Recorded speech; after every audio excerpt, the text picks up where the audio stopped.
Hi. So what I wanted to talk about today was generational trauma, but generational trauma from the point of view of sexual trauma. Okay, so what I've realized or what I've learned is that women have to deal with a lot more sexual trauma than men. That's not to say men don't have to deal with sexual trauma. They do, okay? They do because our mothers have to deal with sexual trauma, our sisters have to deal with sexual trauma, our daughters have to deal with sexual trauma, but we as men also are impacted by that sexual trauma, okay? But we also play a role in that, right? Because the perpetrators of the sexual trauma historically have been men, right? So we've spent decades, centuries running around making war on our planet, and part of that war was raping and chopping each other's heads off and just generally being abusive to each other. But let's be honest, a lot of that energy sits within the female side of things, right? So women have had to deal with a lot more sexual trauma than men, and this has been carried on and passed on from generation to generation, from generation to generation. So we're now at the point where women have just so much sexual trauma in their energy that they find it very difficult to form a healthy relationship.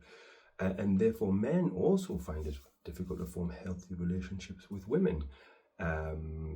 So we have this kind of situation where there is a lot of anger mixed in with sex. There is a lot of anger around the energy of sex, right? So in the spiritual community, they will talk about sex being sacred, that energy being sacred, right? This feels to me like a very female perspective, right? Because as a man, I would say, look, all of my energy is sacred, right? Not just my sexual energy, but all of my energy. This conversation I'm having with you now, this is me giving my energy, and this is sacred. All of this is sacred. Okay, so it's a different perspective on it. And I think from a man's point of view, I want to look at that energy and just be aware of it. Be aware of the impact that it has on my daughter. Be aware of the impact that it has on my partners.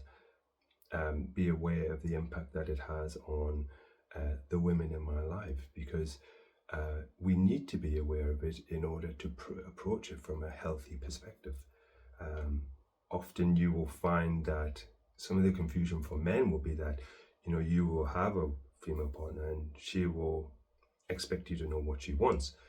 But the truth behind that is that most of the time she doesn't know what she wants, but then she will expect you to know what she wants. And then when you don't deliver on what she expects, she gets angry with you.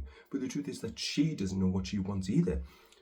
So we have this kind of cyclical event going on that just compounds frustration on both sides. Okay, so from the perspective of healing, right, how do we have a healthy relationship with women?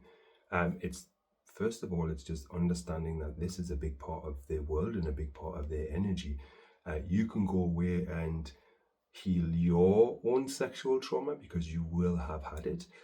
If you're the son of a mother who was sexually abused or had to deal with some sexual trauma in that way, or a grandmother, or any part of your lineage where they've had to deal with that has been passed on, and the son of a woman who's been abused will have just as much sexual confusion in your lives or in your relationships with women, because your mum would have been confused about her understanding of that energy, of those relationships, of those boundaries, and she will have passed that on to you.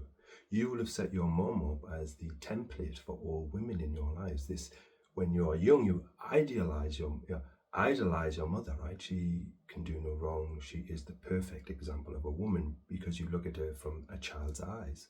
So you take on, right, this is what all women are supposed to be. And then when you grow up and you see her in a different perspective, you see that actually some attributes that she have aren't healthy, and I don't want those. But then how do you change your template of women, right?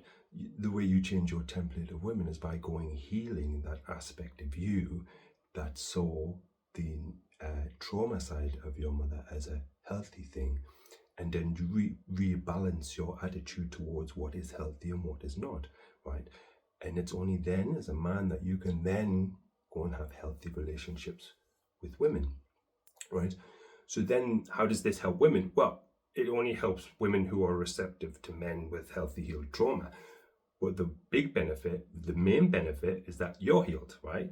The secondary benefit is that if you have a daughter, then she will then align herself to men who are healed.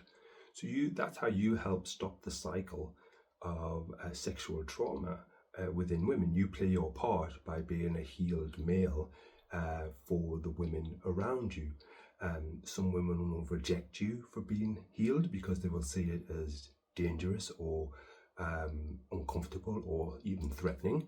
But those women who are receptive to it will greatly benefit from it. So yeah, that's how you heal yourself and you help heal the people around you. Your daughter, your son will thank you for generations to come, because once that is healed within you, you've healed it within your lineage. Okay, you've healed that. That's not to say it can't reoccur, but generally, once you've healed something, the energy of healing comes within that, and you don't have to repeat that cycle again. So if there's anything you can take from this, is that becoming a healed male is the best way you can help your heal the females in your life. Okay, all right. Thanks for listening. Give me your thoughts and opinions on this, all right? Because it's huge. It's a huge topic. All right, thanks.